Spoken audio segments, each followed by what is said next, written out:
And for more, let's go to Chicago. Josh Blackman, who teaches constitutional law at South Texas College of Law in Houston. Thank you for joining us here on France 24. Thank you for having me. Will the appointment, should it go through, of Brett Kavanaugh effectively mean that abortion will be illegal in many U.S. states? Oh, absolutely not. I don't think that's even close to a possibility. So, as a threshold matter, the Roe v. Wade precedent, which your viewers may be familiar with, was decided in 1973. Over the past 4 decades, the Supreme Court has chipped away at that ruling and has had different standards imposed. So, there's actually a lot of restrictions that are permissible now. I suspect there'll be more restrictions that are permissible. But the notion that abortions will be illegal completely, I think, is simply a fantasy. What about if they leave it up to specific states? Already there are many states where it's very, very difficult to have an abortion. Well, the key question is, what do you mean by difficult? Is this a restriction on at what juncture can you get it? 20 weeks, 21 weeks, 22 weeks? Is this a restriction on the medical standards that various clinics must impose? Are these restrictions on whether people can get abortion for example, because a child might have Down syndrome?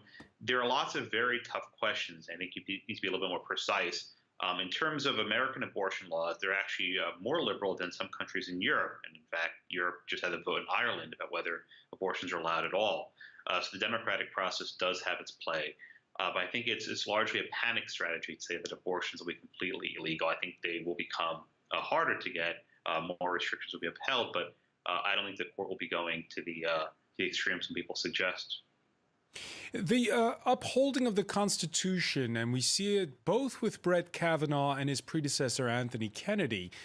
For them, what's top priority is the rights of individuals. Has that undermined over the years the collective good in the United States? Well, I think the United States and France perhaps have very different notions of where liberty prevails. Last night during his speech, Brett Kavanaugh explained that the separation of powers in our Constitution protects individual liberty, and that's the basis of our rights. We don't have a collective notion of freedom. It's a very progressive notion, but one that we don't have. I think Anthony Kennedy was very distinct on this, in fact, by finding rights to gay marriage and otherwise, that is, the right of the individual trumped the right of the collective to make decisions. So I don't know that this is a right-left issue, but America certainly has a much more individualistic notion of freedom than does our friends on the other side of the pond. It went so far, of course, as the recognition of corporations as individuals, and thus blew the lid on campaign spending. It's got a profound impact on politics, who you name to the top bench in the United States. Oh, without question, I think corporations are both collections of individuals. The New York Times is a corporation, media companies are corporations, and groups that get together and speak do it with a collective body. But Justice Kennedy was actually one of the most vigorous proponents of free speech in the court, and I suspect Justice Kavanaugh, if he's confirmed, will fit in that role.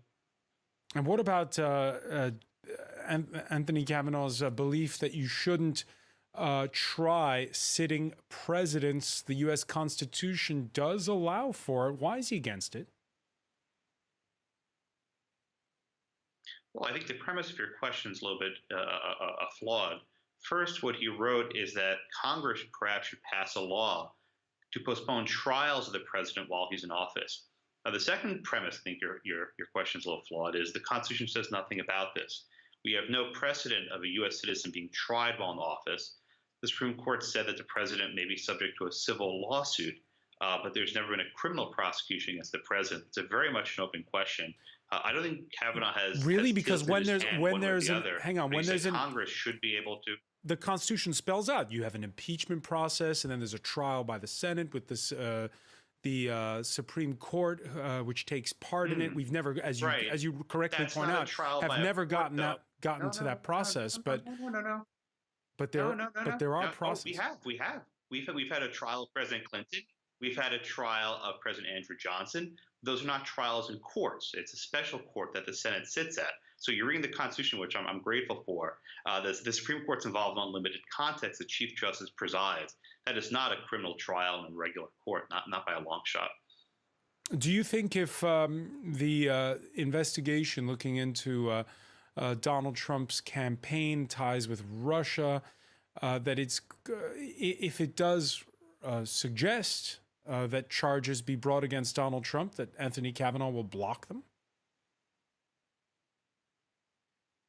Brett Kavanaugh, and it was Anthony Brett Kavanaugh, Kennedy. excuse me. It's an open question of whether the special counsel Robert Mueller has the authority to bring these charges against the president. Generally, the power to prosecute is within the executive branch, within the presidency. These are open questions, and I think, surprisingly, I think Brett Kavanaugh would vote in much the same way Anthony Kennedy voted. Both of these judges have a very strong respect for the separation of powers, and there might be good reasons why the court should not be intermingling, where it's really the Senate and the House that should be doing the business with an impeachment, which is what you referenced before. We have a process for getting rid of a bad president. It's called impeachment, not in the regular criminal justice system. There is the notion, though, written in the U.S. Constitution of treason. There's the emoluments clause about not accepting gifts or bribes from foreign powers. Those are written in the Constitution. Do you think he'll apply those if it's found that they're actually true? He does not apply. No, if I can explain the Constitution, Sure. I always enjoy the treason, bribery. That's the impeachment process. The way you impeach a president is the House of Representatives files what's called an article of impeachment, allegations, and the Senate sits in trial. The U.S. Supreme Court has zero role in the impeachment process.